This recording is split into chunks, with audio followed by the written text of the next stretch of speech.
నమస్కారం. చక్కెరలా తీపి కబుర్లు చెప్పేవాళ్లతో ఎప్పుడూ జాగ్రత్తగా ఉండండి. ఎందుకంటే వాళ్ళ అవసరం తీరిన తర్వాత మీతో ఎంత కఠినంగా అయినా ఉండొచ్చు. ఒకరిని నమ్మి ఎప్పుడూ సంతోషాన్ని కోరుకోకండి. ఎందుకంటే వాళ్ళు నచ్చితే మాట్లాడతారు, నచ్చకపోతే ఏదో ఒక తప్పు చూపించి బాధ పెడతారు. ఈ లోకంలో అందరూ స్వార్థపరులే. కాబట్టి జాగ్రత్తగా ఉండండి. కాలం ఎప్పుడూ ఒకేలా ఉండదు. మనం ఇప్పుడు బాధపడుతున్నామేమో, కానీ మనం బాధ పెట్టకపోయినా మనల్ని బాధ పెట్టిన వారు బాధపడే రోజు ఒకటి తప్పకుండా వస్తుంది. ఈ లోకానికి ఎంత చేసినా ఏం చేశావు అని వేలెత్తి చూపిస్తుంది. చేసిన సహాయాలను మరిచి చెయ్యలేని సహాయాలను గుర్తుంచుకుంటారు. మమకారం పంచడానికి తెరవని నోళ్ళు వెటకారానికి మాత్రం ముందుంటాయి. ఇదే లోకం తీరు. ఒక రాయిని కుక్కపై విసిరితే అది పారిపోతుంది. అదే రాయి తేనెతుట్టపై విసిరితే మనం పారిపోవాలి. కుక్క కన్నా తేనెటీగలు చాలా చిన్నవైనా వాటి ఐకమత్య బలం చాలా పెద్దది. ఐకమత్యమే మహాబలం. ఒక మనిషికి ఎంతైనా డబ్బు ఉండొచ్చు, కానీ ఎదుటి వ్యక్తిని చులకన చేసే జబ్బు మాత్రం ఉండకూడదు. ఎక్కడైతే నిన్ను హేళన చేశారో అక్కడే నిన్ను నువ్వు నిరూపించుకోవాలి. ఎక్కడైతే నిన్ను తక్కువగా అంచనా వేశారో అక్కడే నువ్వు గెలిచి చూపించు. ఓడిన నాడు నిన్ను చూసి హేళన చేసిన వాళ్లే గెలిచిన నాడు నిన్ను చూసి జేజేలు కొడతారు.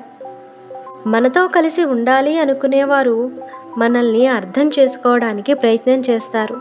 అదే మనల్ని వదిలించుకోవాలి అనుకునేవారు మనల్ని బాధ పెట్టి దూరం చేసుకోవడానికి ప్రయత్నం చేస్తారు. బాధతో మన దగ్గరకు వచ్చిన మిత్రునికి నేనున్నాను అనే భరోసాను ఇవ్వండి. అన్నీ బాగుంటే తన రక్త సంబంధాలను కూడా వదిలి బాధతో నీ దగ్గరికి రారు కదా. మనిషిలో అహం తగ్గిన రోజు ఆప్యాయత అంటే ఏమిటో అర్థమవుతుంది. గర్వం పోయిన రోజు ఎదుటివారిని ఎలా గౌరవించాలో తెలుస్తుంది. గౌరవ మర్యాదలను ఇచ్చిపుచ్చుకుంటూ ఇతరులతో ఆనందంగా జీవించడం నేర్పిస్తుంది.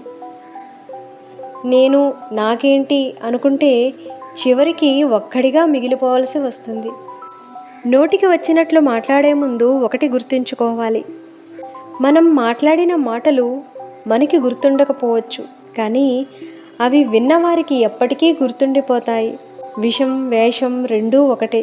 ఎందుకంటే విషం మనిషిని చంపుతుంది, వేషం మనసుని చంపుతుంది.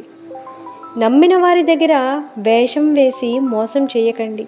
ఒక్కసారి మనసు విరిగితే తిరిగి అతకడం చాలా కష్టం. ఔషధాలు లేని జీవితం కావాలంటే ఈ ఔషధాలను ప్రతిరోజు వాడండి. త్వరగా నిద్రపోవటం, త్వరగా నిద్రలేవటం ఔషధం.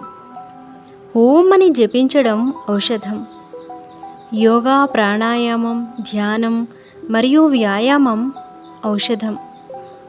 ఉదయం సాయంత్రం నడక కూడా ఔషధం. ఉపవాసం అన్ని వ్యాధులకు ఔషధం. సూర్యకాంతి ఒక దివ్య ఔషధం. కుండనీరు త్రాగడం ఔషధం. చప్పట్లు కొట్టడం ఔషధం. ఆహారాన్ని పూర్తిగా నమలడం ఔషధం. నీటిని నెమ్మదిగా తాగడం ఔషధం. ఆహారం తీసుకున్న తర్వాత వజ్రాసనంలో కూర్చోవడం ఔషధం. సంతోషంగా ఉండాలనే ఒక నిర్ణయం కూడా దివ్య ఔషధం. కొన్నిసార్లు మౌనం కూడా ఔషధం. నవ్వడం, సంతోషంగా ఉండడం ఔషధం. సంతృప్తి చాలా మంచి ఔషధం. మనశ్శాంతి, ఆరోగ్యకరమైన శరీరం ఔషధం. నిజాయితీ, సానుకూల దృక్పథం ఔషధం. నిస్వార్థ ప్రేమ కూడా ఒక ఔషధం. అందరికీ మంచి చేయడం ఔషధం. ఎవరికైనా దీవెనలు కలిగించే పని చేయటం ఔషధం.